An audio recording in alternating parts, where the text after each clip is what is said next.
अतिशय धक्कादायक प्रकार समोर येतोय। मामाच्या घरून आई वडिलांकडे जाण्यासाठी निघालेल्या एका 15 वर्षीय मुलीचं अपहरण करून तिला जंगलातील पडक्या घरात डांबून ठेवल्याचा धक्कादायक प्रकार नाशिकमध्ये उघडकीस आलाय।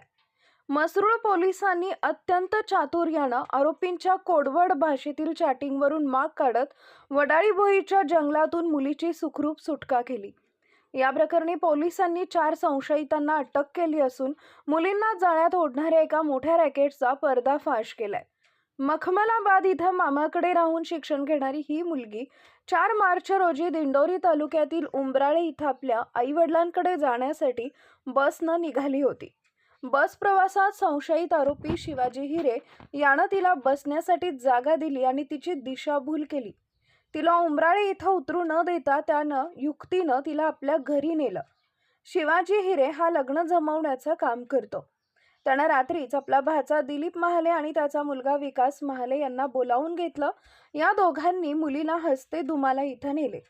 मात्र दरम्यानच्या काळात मुलीचा फोटो सोशल मीडियावर व्हायरल झाल्यानं आरोपी घाबरले।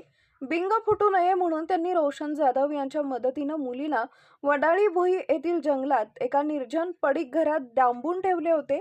आता पुढील तपास पोलीस करत आहेत।